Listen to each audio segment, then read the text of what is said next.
Hello, hello, hello. Magandang araw. Hello, hello sa lahat ng Aquarius na nanonood ngayon. Ako nga pala si Mystico Moreno and welcome to my channel kung saan babasahan ko kayo ng inyong Tagalog love reading using Oracle and Tarot cards. So sana mag-resonate. And just a reminder, kung hindi mag-resonate ang reading na ito, it means hindi para sa inyong reading na ito dahil collective reading siya. So, baka hindi ko nasagap yung energy ninyo. However, if it resonates, guidance lang ito, hindi ito universal truth. So, you still have your free will to do what you want and to make your own choices. Okay?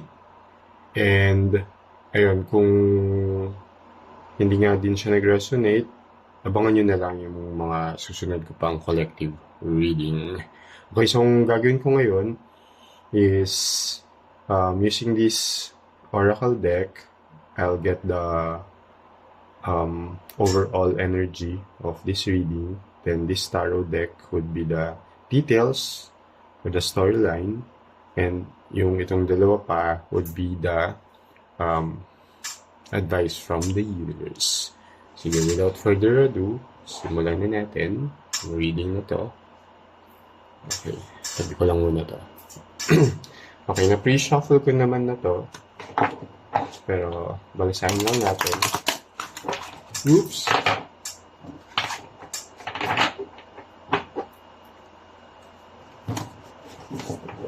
And habang binabalasa ko po itong deck, supportan niyo naman po ang aking channel. Please like. Tapos, subscribe na rin po kayo para mag-grow yung channel ko. So, I can continue creating these videos and collective readings para sa inyo. Share nyo na rin sa mga kakilala ng Aquarius para mabigyan din sila ng guidance sa kanilang love life. Okay. Sige. And dahil February ngayon, buwan ng mga puso. Tingnan natin anong message. Universal. Healing power of love. O, diba? Love agad. Saktong-sakto. Healing power of love. Nakakatawa to, ha? Parang alam ko na yung magiging reading ninyo to din. Pero, syempre, basahin muna natin ano bang sinasabi nitong healing power of love sa mga Aquarius dyan. So, healing power of love, feel the alchemy of love within you. Okay? So, where there is love, there is life. Where there is life, there is hope. Where there is hope, there is faith. And where there is faith, miracles happen. So, it's a quote from Mahatma Gandhi. So, what you need to reflect, if you feel indifferent about things or lack self-esteem, it means you are not experiencing love in your life. Oh, perhaps a bad relationship has left you broken. Sabi na medyo alam ko yung magiging reading ninyo. Betrayed or hurt, and has caused you not to allow yourself to give or receive love. If this is the case, you are missing the main reason for living. By taking the risk of opening your heart, you will begin to spread love. As a result, you will receive love from every direction in life. When love enters your life, you will engage in activities that bring happiness and joy to you. You will be able to taste the sweetness of serenity, and your complaining mind will be silenced. From then, fear, anxiety, anger, and other lower emotions will become overshadowed by love as your body discovers its inherent healing power. You will accept your present circumstances without opposition and begin to embrace your wholeness and perfection. You have been gifted this miracle by this oracle through the healing power of love. So your mantra is, I open my heart to the value of love in my life. I embrace the wholeness of my being as healing from a physical and spiritual self. So, yun. So, ang sinasabi ng universe dito, yeah. So, despite the heartache na naranasan mo in the past, lalo na sa iyong past relationship, you need to heal. And you have to choose healing. Kasi once na-heal ka na, you will open your heart to the new love na paparating. Kasi hanggat hindi ka pa heal, yung wounds na yun will affect the new relationship or may even block the new love energy that is coming towards you. Okay. Kaya, ayan, buksan mo lang muli ang iyong puso. Ito sinasabi na ni Universe, buksan mo na muli ang iyong puso. Mag-heal ka and new love will come. Diba? Para matanggal yung block sa new love. So, saka masarap magmahal. Alam mo, mahirap magmahal dahil may risk na masasaktan ka. Pero masarap magmahal dahil it will really bring you happiness and joy. And part lang naman talaga. I mean, it means lang na yung relationship nyo dati, hindi yun yung para sa inyo. Okay? Sige, tingnan natin yung details using this tarot card. So, Aquarius, palike naman. Beke naman. Subscribe na rin kayo. Ayan. And thank you in advance, syempre. Okay? So, na-pre-shuffle ko naman na to. Pero sige, basahin lang natin. Send pa natin. Okay. I'll pick the second card dahil nga February yun. Oh, Queen of Cups. Alright. Diba? Oh, the world. Eight of Cups. The Lovers. Sabi niyo. Alam ko na yung magiging reading niyo eh. So, full of love to. Ayan. Tingnan natin baka may matcha. O, di nga, The Magician. Tatlong major arcana na yung reading niya. Three of Swords. Okay. Five of Wands. Sabi na. Two of Cups. Queen of Swords. Ten of Wands. So, tama. Okay.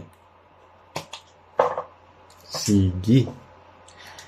So, yung reading nyo, parang inelaborate lang din talaga yung overall message. The healing power of love. Okay? So,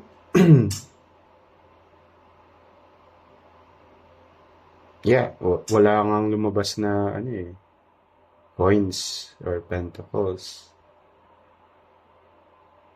So, it means in the physicality or about the material stuff, hindi nyo siya pinaka-concern. So, it's more on the emotion and your thoughts and your desires. And when it comes to love. Okay? So, hindi issue sa inyo ang pera sa pag-ibig. But anyway, so nagsimula siya sa Queen of Cups, nag-end siya sa Ten of Wands, and in between, merong parang roller coaster ride na nangyayari. Okay, sige, let's interpret. But, na-feel ko yung person ninyo, there's a strong energy of Leo, Aquarius, Taurus, and Scorpio, and very strong energy of Gemini as well, and Virgo. Yon. Okay? So, doesn't have to. Pwedeng iba, pero yun lang yung uh, strong energies na nasasagap sa reading na to. Okay. Sige, nagsimula siya sa um, Queen of Cups, which is a very um,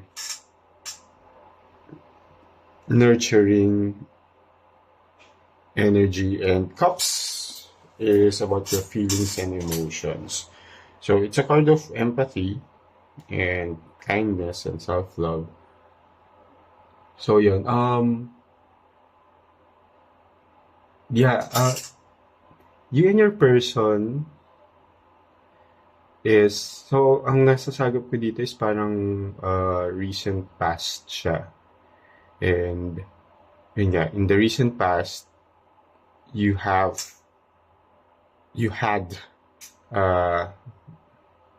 the relationship that made you happy and made you celebrate, in a sense na akala mo yun na nga yung relasyon or relationship na magpapasaya sa'yo. Okay? And however, may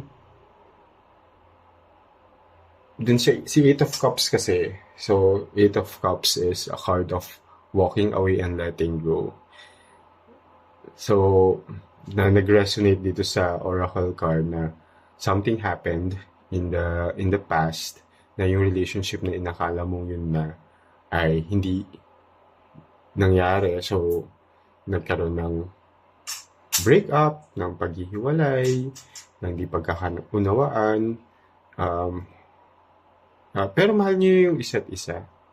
Okay? And may mga issues lang na hindi na-resolve, or meron lang talagang paano ba sasabihin? May mga issues na hindi na-resolve, or hindi lang talaga para sa inyo yung relasyon na yun. Okay?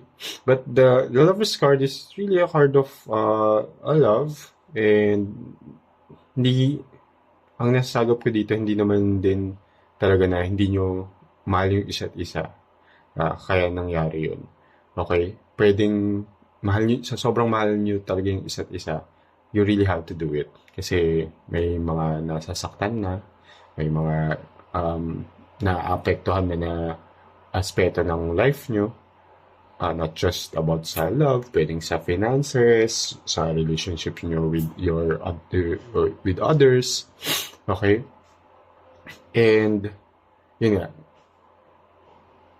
And itong love na to, itong relationship na to, actually parang siya, minanifest mo siya. And dahil hindi nga siya nag-proceed to how you expect it to proceed. So, nagka-problem nga kayo. So, kaya nagkaroon ng heartache, which yung dinidepict ni Three of Swords. Okay, so that heartbreak is caused by a conflict between the two of you. Okay, but there's really a connection between the two of you, and pero wala nandun talaga yung conflict na yun. However, in this reading this month, okay, ang nasagap ko na ngayon is there's really an attraction and connection between the two of you at through communication, kasi si Queen of Swords is about thoughts, communication, it's a card of communication, and Queen, pag lumabas siya, si Queen of Swords, it's about being honest and open-minded about something, and this is a love reading when it comes to love. So I guess may kailangan kayong, dahil mahal nyo pa rin na isa't isa, and minamanifest nyo naman siya, there's a conflict that led to a heartbreak. Pero dahil may connection talaga kayong dalawa, um, pwede pa kayong magkaayos. But kailangan nyo mag-usap. Okay? Mag-usap at maging honest sa isa't isa. Uh, para mag-work yung relationship ulit kung gusto nyo. Okay? Else, it will cause kasi a burden in your life. Di ba? So, hanggat hindi nyo nga nare-resolve to ng maayos sa pag-uusap, sa tamang communication, yung kalmado, yung hindi sigawan, hindi nag-aaway, hanggat hindi nyo na-resolve yung issue na yun, it will cause a burden between the two of you. And sa about isa sa inyo, like magkakaroon kayo ng mga internal struggles, burdens, ganyan. So, pero ito happy kayo sa simula, pero someone walked away, kahit mahal nyo yung isa't isa, and alam nyo na ito yung relationship na gusto ninyo, and minamanifest ninyo. However, because of conflict, nagkaroon ng heartbreak. Pero may connection talaga sa inyong dalawa. Kailangan nyo mag-usap at ayusin yun kung gugustuhin nyo, kung gusto ninyo. Else, it will cause a burden. And I think that's what's happening now when it comes to your love life. Not really a super happy reading. However, what it says here kasi, kung babalik tayo dito sa oracle card na to, di ba? Parang ang sinasabi niya kasi is to really open your heart. Kasi not because nasaktan ka, close na yung heart mo, di mo na pakikinggan yung tao, di mo na titignan yung point of view niya, or di mo na siya i-welcome back ulit into your life. Again, choice nyo to, it's just a guide. But, kung ayaw nyo na din talaga, and gusto nyong mag-move on to a next relationship, then go, di ba? Baka para sa inyo nga din yung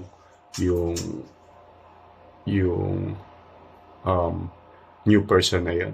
Pero yun nga, kasi heal yourself, but despite this, if suddenly you chose not to proceed, hindi na talaga, kasi nga, even if mag-usap kayo, it will cause pa rin a burden in your life. Then let go, totally let go, walk away from this relationship, and open your heart to a new love. Heal from the situation na nangyari, heal from the heartbreak, heal from the loss of the past love, and once na nag-heal ka na, that past love will be memory na lang ng nakaraan, and you'll be able to move forward and embrace the new love coming. O, di ba? Ganda pa rin naman. So, okay. Let's see the advice of the universe. So, again, habang binabalasa ko po, kung nag-resonate tong reading na ito, comment na kayo sa baba. At paki-like naman and subscribe na kayo para mapanood nyo pa yung mga at updated kayo sa mga susunod pang collective reading. So, advice from the universe. I'll pick the second card. Compassion. Show some compassion for yourself. Okay. So, see compassion. So, compassion is one of the strongest and most complex of human emotions. Okay. So, basahin natin. Through compassion, we not only feel and understand the feelings and hurts of others, but we may choose to accept those feelings and help relieve the pain. O, diba? Yun din yung message dito. Yung sinabi ko kanina na you open your heart. Not because nasaktan kayo, close na rin yung puso at isip nyo to listen to the point of view of the other party. Okay? So, this card is a reminder to breathe and have sympathy for yourself and your situation. And same thing, not just to others, but to yourself as well. Okay? And all things take time and sometimes we need space to heal. O, tingnan mo, kinonfirm lang, to heal before we can reach our goals. O, kailangan mo talaga mag-heal. Okay? Choose healing. Kasi, yan talaga ang magpapalaya sa'yo. So, ayun,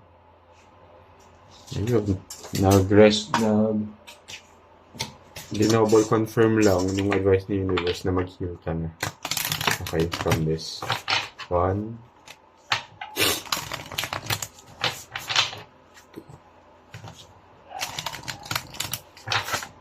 Oops. Okay.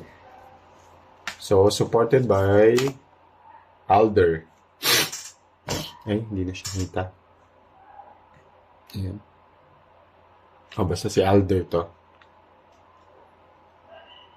Alder Richards. Joke lang. Okay. So, si Alder.